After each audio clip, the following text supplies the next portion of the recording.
Sir, Vellappally Natesan വീണ്ടും തുറന്നടിച്ചിരിക്കുകയാണ്. അദ്ദേഹം പറയുന്നു വീണ്ടും പിണറായി തന്നെ അധികാരത്തിൽ വരണമെന്നാണ് അദ്ദേഹം ആഗ്രഹിക്കുന്നത്. UDF അധികാരത്തിൽ വന്നിട്ടുണ്ടെന്നുണ്ടെങ്കിൽ മുസ്ലിം ലീഗ് ആയിരിക്കും ഭരിക്കുന്നത്. അതുമാത്രമല്ല, വീണ്ടും മാറാട് കലാപങ്ങൾ പോലെ പല കലാപങ്ങളും കേരളത്തിന്റെ മണ്ണിൽ ആവർത്തിക്കപ്പെടുമെന്നാണ് അദ്ദേഹം പറയുന്നത്. അതിന് പിന്നിൽ യാഥാർത്ഥ്യമുണ്ടോ? അല്ല, ചില കാര്യങ്ങൾ നമുക്ക് പൂർണ്ണമായിട്ടും തള്ളിക്കളയാൻ പറ്റില്ല. ഞാൻ തന്നെ നമ്മുടെ ചർച്ചയിൽ നേരത്തെ തന്നെ പറഞ്ഞിട്ടുണ്ട്, UDF അധികാരത്തിലേക്ക് വന്നാൽ ഇനി മുസ്ലിം ലീഗ് ഭരിച്ചാലും ഇല്ലെങ്കിലും ഇത്തരത്തിലുള്ള ഒരു ആരോപണത്തിനും പ്രചരണത്തിനും ഒക്കെ കേരളത്തിൽ വലിയ സാധ്യത ഉണ്ടാകും എന്നുള്ളത് പറഞ്ഞിട്ടുണ്ട്. അത് BJPയുടെ വളർച്ചയ്ക്കും കാരണമാകുമെന്ന് നമ്മൾ തമ്മിൽ തന്നെ നേരത്തെ ഡിസ്കസ് ചെയ്തിട്ടുണ്ട്. ആദ്യം നമ്മളാണ് ഇത് ഡിസ്കസ് ചെയ്തത് കേരളത്തിൽ തന്നെ. ഇനി രണ്ടാമത്തെ കാര്യം എന്ന് പറഞ്ഞാൽ, പിണറായി പറഞ്ഞതിന് പിന്നിൽ കാര്യം വെള്ളാപ്പള്ളി പറഞ്ഞതിന്റെ പിന്നിൽ കാര്യം എന്ന് വെച്ചാൽ, വെള്ളാപ്പള്ളി പറയുന്ന എല്ലാ കാര്യത്തിനും നമ്മൾ എൻഡോസ് ചെയ്യില്ല. ഇപ്പൊ വെള്ളാപ്പള്ളി മലപ്പുറത്ത് ചെന്നിട്ട് അവിടെ ശ്വാസം മുട്ടുകയാണ് എന്ന് പറയുന്നതും ഈഴവർ ശ്വാസം മുട്ടുകയാണെന്ന് പറയുന്നതിലൊന്നും അടിസ്ഥാനമില്ല. ക്രൈസ്തവർ മുസ്ലിങ്ങളെ ഭയന്നാണ് കഴിയുന്നത്. അതിലൊന്നും അടിസ്ഥാനമില്ല. പക്ഷെ പ്രധാനപ്പെട്ട കാര്യം ചില കാര്യങ്ങൾ അദ്ദേഹം പറയുന്നത് നമുക്ക് തള്ളിക്കളയാനും പറ്റില്ല. അല്ല, അതൊക്കെ അവിടെ നിൽക്കട്ടെ. ഞാൻ പറഞ്ഞത് ഇപ്പൊ ഈ വിഷയത്തിലേക്ക് വന്നിട്ടുണ്ടെങ്കിൽ, നമ്മളിപ്പോ ഈ വിഷയത്തിലേക്ക് വന്നാൽ ഏറ്റവും പ്രധാനപ്പെട്ട കാര്യം എന്ന് പറയുന്നത്, ഇദ്ദേഹം ഇപ്പൊ പറഞ്ഞൊരു വാചകമുണ്ട്. അത് മുസ്ലിം ലീഗിനെതിരെയുള്ള ഒരു വിമർശനമാണ്. മുസ്ലിം ലീഗ് എന്ന് പറയുന്ന രാഷ്ട്രീയ പാർട്ടിയെ വിമർശിക്കാൻ പാടില്ലേ? വിമർശിക്കുമ്പോൾ ഉടനെ തന്നെ അത് മുസ്ലിം സമുദായത്തിനെതിരെയുള്ള വിമർശനമായിട്ട് ആരും കണക്കൂട്ടേണ്ട ആവശ്യം ഇല്ല. അത് കേൾക്കുന്നവർ അങ്ങനെ ഒരു നരേറ്റീവ് ബിൽഡ് ചെയ്യാണ്. ലീഗും അങ്ങനെ തന്നെ ഒരു നരേറ്റീവ് ബിൽഡ് ചെയ്യാണ്. അല്ല, അതാ പറഞ്ഞ മുമ്പ് നടത്തിയത് പോട്ടെ. നമ്മളിപ്പോ ഓരോ വിഷയങ്ങളാണല്ലോ. ഇപ്പൊ അത് മുഴുവൻ ചർച്ച ചെയ്യണമെങ്കിൽ നമ്മളിപ്പോ ഈ ചർച്ച മതിയാവില്ല. ഞാനതുകൊണ്ട് പറഞ്ഞു, ആദ്യം തന്നെ ഞാൻ പറയുന്നു, വെള്ളാപ്പള്ളി പറയുന്ന എല്ലാ കാര്യത്തെയും നമുക്ക് എന്ത് ചെയ്യാൻ പറ്റില്ല. ഇപ്പൊ നൗഷാദ് എന്ന് പറഞ്ഞ ഒരാള് മാൻഹോളിലേക്ക് വീണു രാജ്യത്തോളിയെ രക്ഷിക്കാൻ ശ്രമിച്ചത് പിണറായി അംഗീകരിച്ചിട്ടില്ലല്ലോ. പിണറായി എന്ന് കേരള തൊഗാടിയെന്നാണ് വിളിച്ചത്. പക്ഷെ എന്നും പറഞ്ഞ് നമ്മൾ രാവിലെ ഉച്ചക്ക് വൈകുന്നേരം പുള്ളിനെ അത് വിളിക്കേണ്ട ആവശ്യം ഇല്ല. അദ്ദേഹം വേറൊരു അഭിപ്രായം പറയാനുള്ള സ്വാതന്ത്ര്യത്തെ നമ്മൾ എന്ത് ചെയ്യേണ്ട ആവശ്യമില്ല, തടസ്സപ്പെടുത്തേണ്ട ആവശ്യമില്ല. പക്ഷെ അതേ രീതിയിൽ അദ്ദേഹം ഇപ്പൊ എതിർക്കുന്നില്ല. അല്ല, അതേ രീതിയിൽ എതിർക്കേണ്ട പ്രസ്താവന അല്ല അദ്ദേഹം നടന്നത്. ഇപ്പൊ അദ്ദേഹം പറയുന്നത് എന്താ, മുസ്ലിം ലീഗിനെ എതിർക്കുന്നു എന്ന് പറഞ്ഞാൽ അത് ലീഗ് മറുപടി പറയേണ്ട ഒരു കാര്യമാണ് ഒന്ന്. രണ്ടാമത് പറഞ്ഞത് മലപ്പുറം പരാമർശമൊക്കെ അല്ല, മലപ്പുറം പരാമർശത്തിനെതിരെ CPM-ന്റെ സംസ്ഥാന സെക്രട്ടേറിയറ്റ് എന്ത് ചെയ്തിട്ടുണ്ട്, നടത്തിയിട്ടുണ്ട്. ഞാൻ വിമർശിച്ച് എന്ത് ചെയ്തിട്ടുണ്ട് പറഞ്ഞിട്ടുണ്ട്. ഏറ്റവും ഒടുവിൽ ഷാഹിദ് റഷീദിനെ, അതായത് റിപ്പോർട്ടറുടെ ചാനൽ അവതാരകന തീവ്രവാദി എന്ന് വിളിച്ചപ്പോഴും ഞാൻ എതിർത്തിട്ടുണ്ട്. പിന്നെ പിറ്റേ ദിവസം വെള്ളാപ്പള്ളി തിരുത്തി. വെള്ളാപ്പള്ളി പറഞ്ഞാൽ തീവ്രമായി സംസാരിക്കുന്നവർ എന്നുള്ള നിലക്കാണ് ഞാൻ എന്ത് ചെയ്തത് വിളിച്ചതെന്ന് പറഞ്ഞു. അദ്ദേഹത്തിന് മുസ്ലിം ലീഗിന്റെ വിദ്യാർത്ഥി സംഘടനയുമായിട്ട് പാരമ്പര്യം ഉണ്ടായിരുന്നു, അതുകൊണ്ട് ആണ് അങ്ങനെ വിളിച്ചത്. തീവ്രമായി സംസാരിക്കുന്നതുകൊണ്ടാണ് അങ്ങനെ വിളിച്ചതൊക്കെ ഒരു ന്യായം.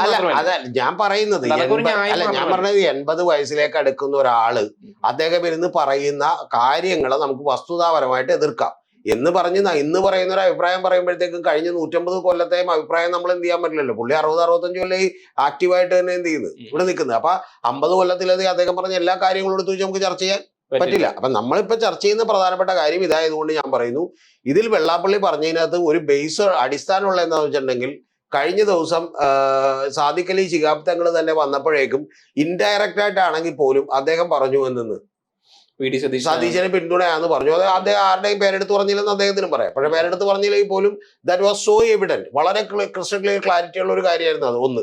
ഇനി അതിന് തൊട്ടു മുമ്പത്തെ പത്രസമ്മേളനത്തിൽ കുഞ്ഞാലിക്കുട്ടി സാഹിബ് ഒരു കാര്യം പറഞ്ഞു. എന്താ പറയണത്, സാധാരണ കുഞ്ഞാലിക്കുട്ടി സാഹിബ് അങ്ങനെ പറയാൻ പാടില്ല. പറഞ്ഞ കാര്യം എന്താണെന്ന് വെച്ചിട്ടുണ്ടെങ്കിൽ, ഞങ്ങളോടൊക്കെ ഡിസ്കസ് ചെയ്തിട്ട് മുഖ്യമന്ത്രിയെ തീരുമാനിക്കണം എന്നുള്ളതാണ്. അപ്പൊ അത് യഥാർത്ഥത്തിൽ പിന്നെ അത് ഇപ്പൊ ഇക്കാലത്ത് അത് സംസാരിക്കുമ്പോൾ ഏറ്റവും വലിയ കുഴപ്പം എന്താണെന്നറിയോ, നേരത്തെ UDF-ൽ KM മാണി എന്ന് പറയുന്ന ഒരു നേതാവ് ഉണ്ടായിരുന്നു, കുഞ്ഞാലിക്കുട്ടി എന്ന് പറയുന്ന ഒരു നേതാവ് ഉണ്ടായിരുന്നു. അപ്പൊ ഇവരോട് രണ്ടുപേരും ഡിസ്കസ് ചെയ്യുന്നു എന്ന് പറയുമ്പോൾ കുഴപ്പമില്ല, മനസ്സിലായി. അതുപോലെ NS-നോട് ഡിസ്കസ് ചെയ്യുന്നു എന്ന് പറയുമ്പോൾ പ്രശ്നമില്ല. പക്ഷെ ഇതല്ല. ഇപ്പോഴത്തെ സിറ്റുവേഷനിൽ എന്താണ് കാര്യം എന്ന് ചോദിച്ചാൽ, ജമാഅത്തെ ഇസ്ലാമിക്ക് മതരാഷ്ട്രവാദം ഇല്ല എന്ന് പറഞ്ഞ് എൻഡോസ് ചെയ്തിട്ടുള്ള ഒരു കാര്യം നിൽക്കുന്നു. ജമാഅത്തെ ഇസ്ലാമിയുടെ ചാനലായിട്ടുള്ള എന്ത് ചെയ്യുന്നു, മാധ്യമവും അതുപോലെ തന്നെ മീഡിയ വണ്ണും ഒക്കെ ഇരുന്ന് ആക്രോശിക്കുന്നു, VD സതീശന് വേണ്ടി പണിയെടുക്കുന്നു. ഇതെല്ലാത്തിനും ഉൾപ്പെടെ ഇവർ വെള്ളാപ്പള്ളിക്കെതിരെ ആഞ്ഞടിക്കുന്നു. കൂടാതെ സ്വരാജിനെ എന്ത് ചെയ്യുന്നു, വർഗീയവാദിയാക്കാൻ വേണ്ടി ശ്രമിക്കുന്നു.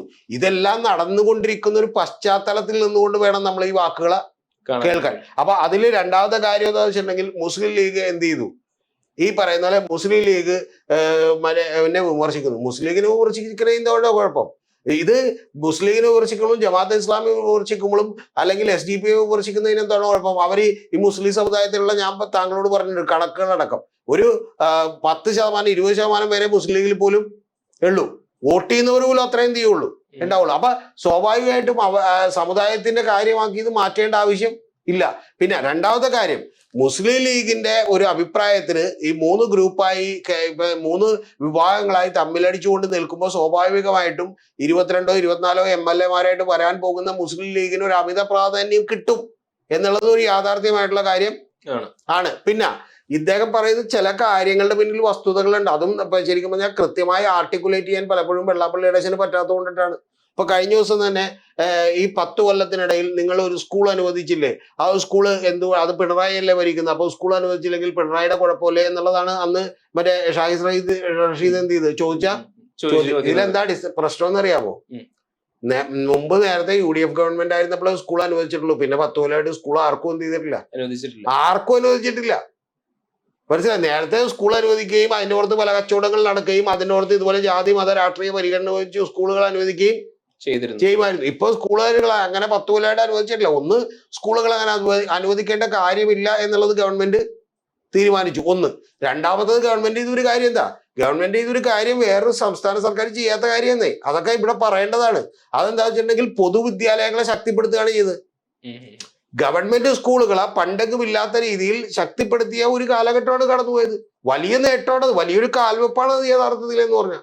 ഇപ്പൊ നടക്കാവ് ഗവൺമെന്റ് ബോയ്സ് സ്കൂള് നിങ്ങൾ മറ്റേ ഇവിടെ പോയി കണ്ടു നോക്ക്, മറ്റേ നമ്മുടെ കോഴിക്കോട് പോയി കണ്ടു നോക്ക്. ഞാൻ ആ സ്കൂളിൽ 10-15 കൊല്ലം മുമ്പ് പോയിട്ടുണ്ട്. ഒരു ക്ലാസ് എടുക്കാൻ വേണ്ടി 20 കൊല്ലം മുമ്പ് ഞാൻ പോയിട്ടുണ്ട്. ആ സ്കൂൾ ഇപ്പൊ കണ്ടിട്ടുണ്ടെങ്കിൽ നമ്മൾ അത്ഭുതപ്പെട്ടു. ഇതുപോലെ നിരവധി ഗവൺമെന്റ് സ്കൂളുകൾ നന്നാക്കുകയും ആ ഗവൺമെന്റ് സ്കൂളുകളിലേക്ക് കൂടുതലായിട്ട് കുട്ടികളെ ആകർഷിക്കാൻ പറ്റുകയും ചെയ്തു.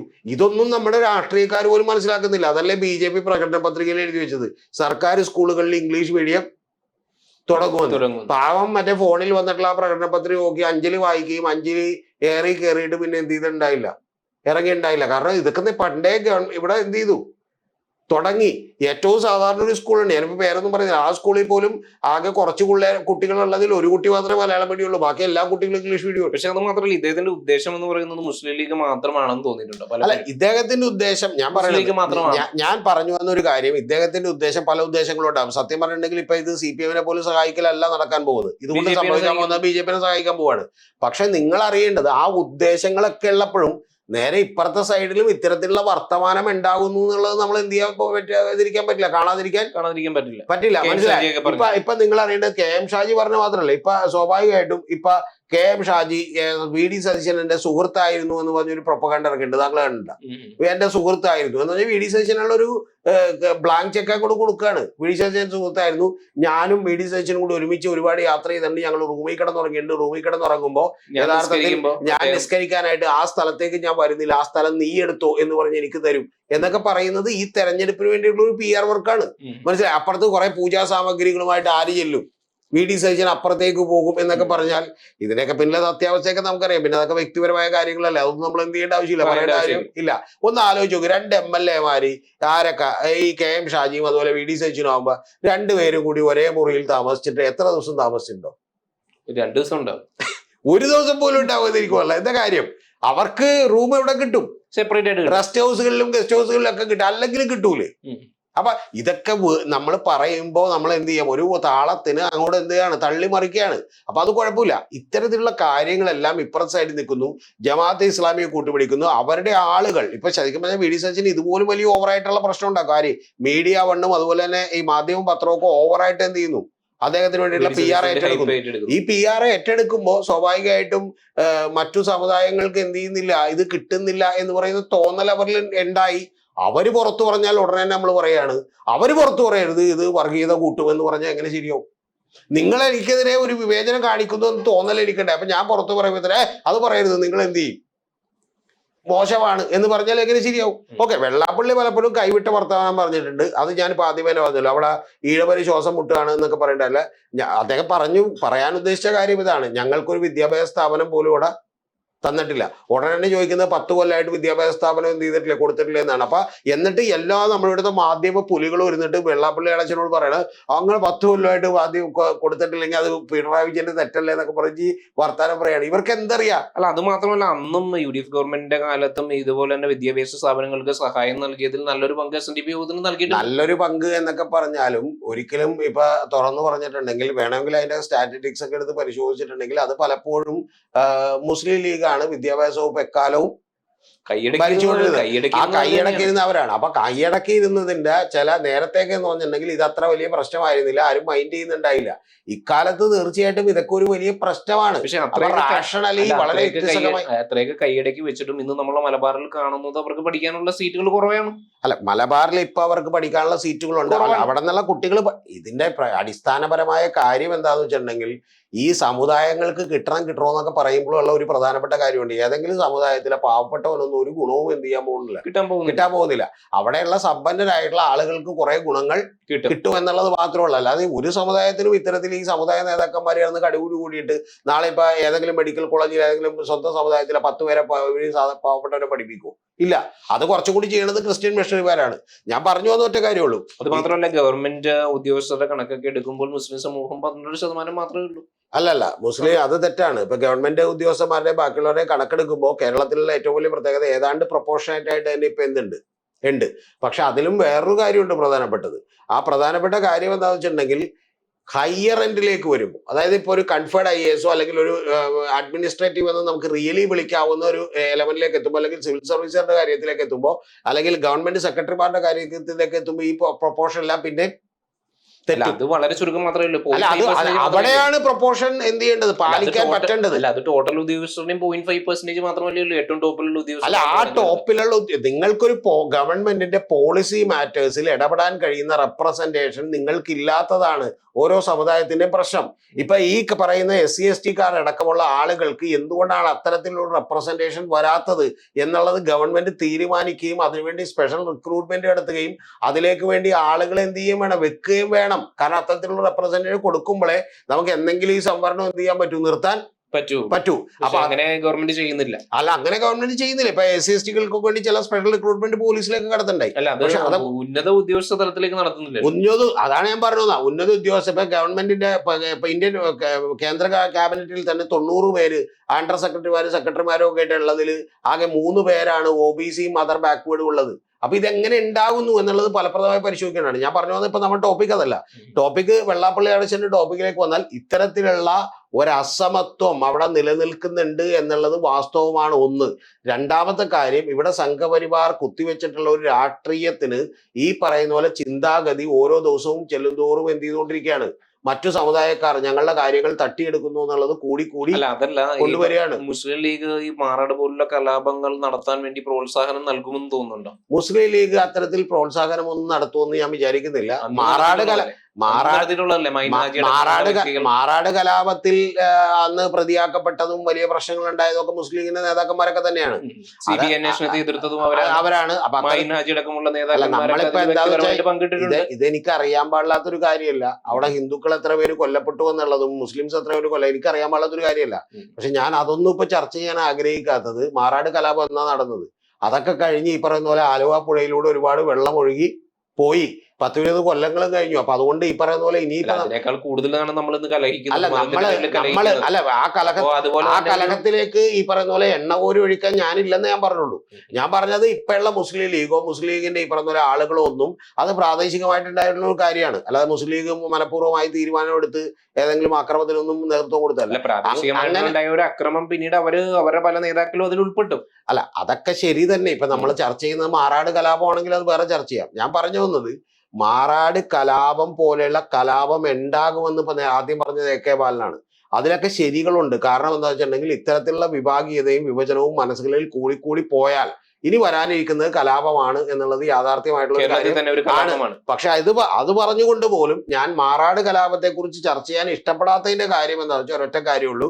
അതിന്റെ ഓർമ്മകളെ നമ്മളിപ്പോ എവിടെന്ന് ഈ പറഞ്ഞ പോലെ കൊത്തിയെടുക്കുന്നത് പോലും ഈ സമൂഹത്തോട് ചെയ്യുന്ന വലിയ അനീതി ആയിരിക്കും. മനസ്സിലായി? അതായത് 10 കൊല്ലം കഴിഞ്ഞ് കലാപം ഉണ്ടാവും എന്ന് പറഞ്ഞാൽ ഇപ്പൊ ആ കലാപത്തിന്റെ കാര്യങ്ങൾ ഇപ്പോൾ ഇവിടെ പറഞ്ഞാൽ അത് 5 കൊല്ലത്തേക്ക് ചുരുങ്ങും.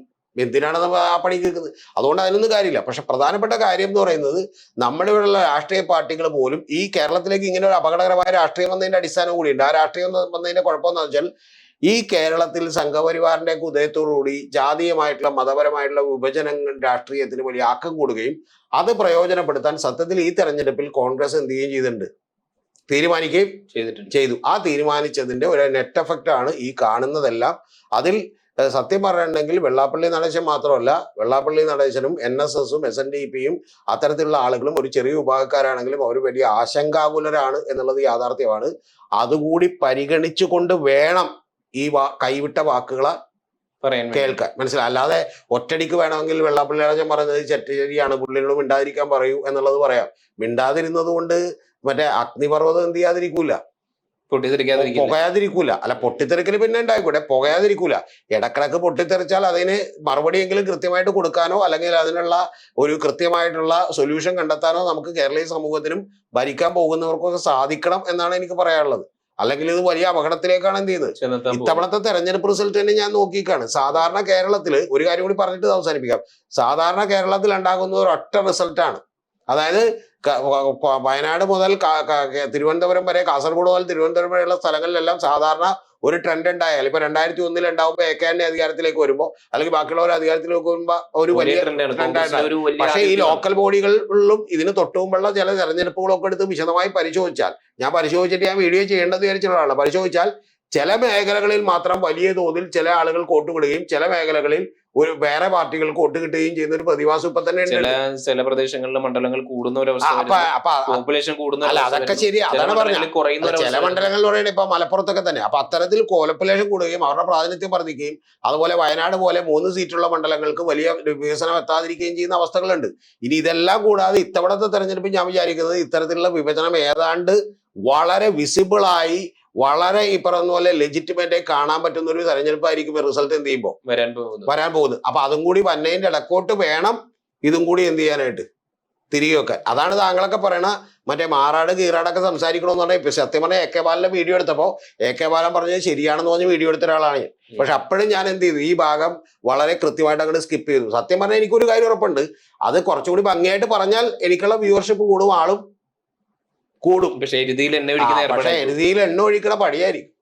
പിന്നെ ഇതിൽ നിന്ന് ലാഭം ആർക്കെങ്കിലും കിട്ടുമെന്ന് ചോദിച്ചാൽ ഒരു കാര്യം കൂടി പറയട്ടെ, ലാഭം ഒരു മനുഷ്യന് കിട്ടൂല.